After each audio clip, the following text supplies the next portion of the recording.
अक्षय तृतीया हा हिंदू धर्मातील अत्यंत पवित्र, शुभ आणि अक्षय फळं देणारा दिवस मानला जातो. या दिवशी केलेले प्रत्येक सत्कर्म, पूजा, जप, दान आणि सेवा अनेक पटींनी फळं देणारी मानली जाते.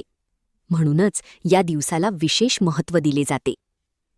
तुम्ही या अक्षय तृतीयेच्या दिवशी कोणती पूजा किंवा उपाय करणार आहात ते कमेंटमध्ये नक्की सांगा.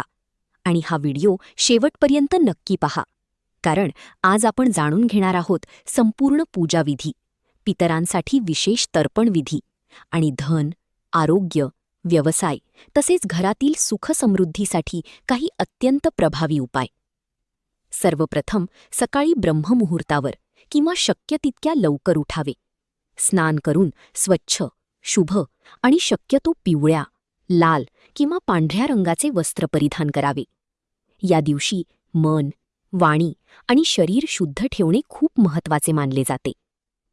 त्यानंतर घरातील देवघर स्वच्छ करावे.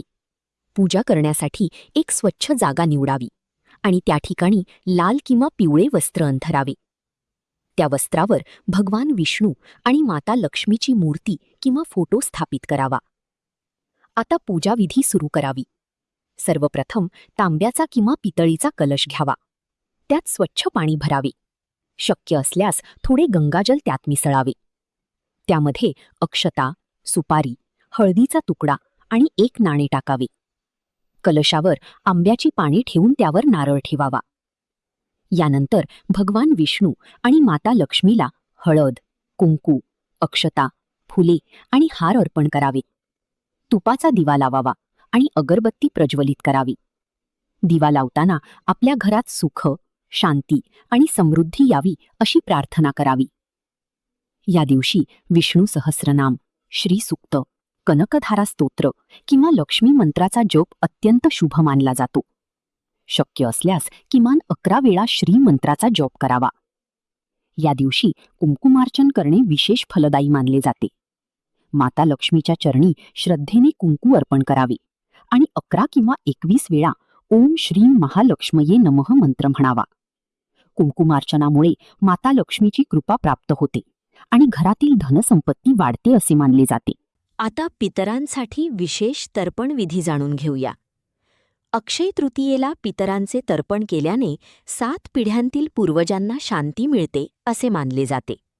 या दिवशी श्रद्धेने केलेले तर्पण पितृदोष निवारणासाठी अत्यंत प्रभावी मानले जाते. यासाठी एका तांब्याच्या पात्रात स्वच्छ पाणी घ्यावे आणि त्यात काळे तीळ टाकावेत. दक्षिण दिशेला तोंड करून आपल्या पूर्वजांचे नाव घ्यावे आणि त्यांना स्मरण करून ते पाणी अर्पण करावे. हा विधी करताना मनात श्रद्धा आणि कृतज्ञता असणे खूप महत्त्वाचे आहे. असे केल्याने पितरांचे आशीर्वाद प्राप्त होतात आणि घरातील अडथळे, आर्थिक समस्या तसेच सतत येणाऱ्या अडचणी कमी होतात असे मानले जाते.